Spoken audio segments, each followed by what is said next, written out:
ጠቅላይ ሚኒስትር ዶክተር አብይ አህመድ በኢትዮጵያ የመጀመሪያውን የሰው አልባ ፖሊስ አገልግሎት ወይም ደግሞ ስማርት ፖሊስ አገልግሎትን አስጀምረዋል። ምሽቱን አገልግሎቱ ዜጎች ባስጀመሩት በዚህ የስማርት ፖሊስ አገልግሎቱ ዜጎች የፖሊስ አገልግሎትን በተሻለ ፍጥነትና በቴክኖሎጂ ታግዘው እንዲያገኙ ያስችላል ብለዋል። በማህበራዊ ትስስር ገጻቸው ባስተላለፉት መልእክት አገልግሎቱ ለፖሊስ ፈጣን እርምጃ ለመውሰድ የሚያስችልና የወንጀል መከላከል ስራውን የሚያቀላጥፍም ነው። የዚህ አገልግሎት መጀመር በዲጂታል ኢትዮጵያ 2030 የህግ አስከባሪ አካላት ብቁና ተወዳዳሪ እንዲሆኑ የተጀመረው የሪፎርም ስራን ውጤታማነት እንደሚያሳድግም ይታመናል ወይም ይሆናል ተብሏል። ከዚህ ጋር የተያዘ ሌላ መረጃን ቀጥል። በትላንትናው ዕለት የተመረቀው የሰው አልባ ፖሊስ አገልግሎት የፖሊስን ስራ ወደ ተሻለ ደረጃ ለማድረስ ጉልበት ይሰጣል ያሉት ደግሞ የኢትዮጵያ ፌዴራል ፖሊስ አዛዥ ኮሚሽነር ጀነራል ደመላሽ ገብረ ሚካኤል ናቸው። ዜጎች የፖሊስ አገልግሎትን በተሻለ ፍጥነትና በቴክኖሎጂ ታግዘው እንዲያገኙ እድል የሚፈጥር የዘመናዊ ማሳያ የሆነ አገልግሎት ስለመሆኑም ጀነራል ደመላሽ ገብረ ሚካኤል አንስተዋል።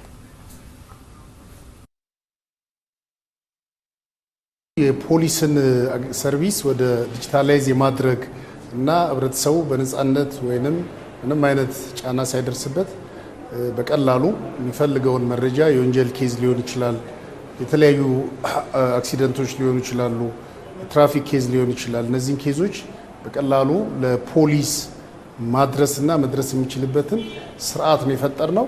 እንግዲህ እንደዚህ አይነት ዘመናዊ የሆኑ ዲጂታል የሆኑና ብዙ ጊዜ ምንም አይነት የሰው ንክኪ ሳይኖር ተገልጋዩ በቀላሉ አገልግሎት የሚያገኝበት ስርዓት እስካሁን ድረስ በጣም ውስን ሀገራት ላይ ነው ያለው። ወደ 1-3 ሀገራት ላይ ነው ያለው በአውሮፓና ኤዥያ ውስጥ። ከዛ ውጪ ይሄኛው ኢትዮጵያ በአፍሪካ የመጀመሪያው ነው።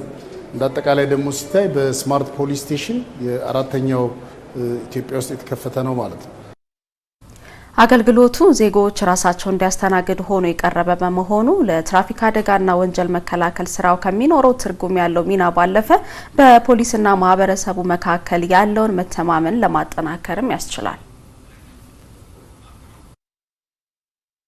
የፖሊስን ስራ በከፍተኛ ደረጃ ያሳድጋል። አንደኛ የፖሊስን ስራ ላይ ኤፊሺየንሲውን በከፍተኛ ደረጃ ይጨምራል።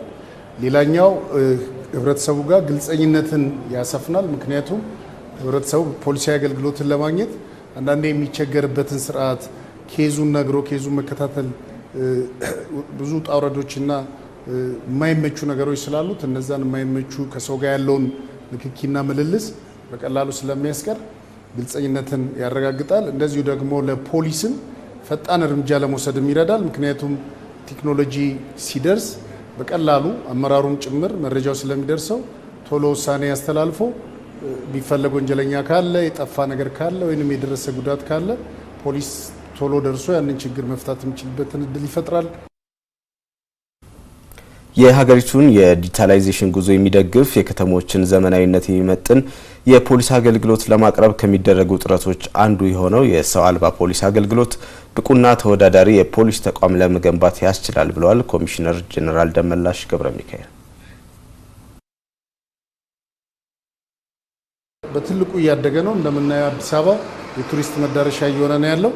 እንግዲህ ማንኛውም ኢትዮጵያን የሚጎበኝ ቱሪስት ማንኛውም ጉዳይ ቢያጋጥመው በቀላሉ ፓስፖርቱን ወይንም ሌሎች የሀገራችን ዜጋ የሆነው ደግሞ የፋይዳን መታወቂያ ተጠቅሞ እነዚህ ሰርቪሶች ማግኘት ይችላል። ኢቭን እነዚህንም ባይዝ በቀላሉ እዚህ መጥቶ ኬዞቹን ለፖሊስ ማቅረብ የሚችልበት ትልቅ እድል ስለሆነ በጣም ደስ ብሎናል። እንግዲህ አጠናክረን እንቀጥል ይሆናል ማለት ነው።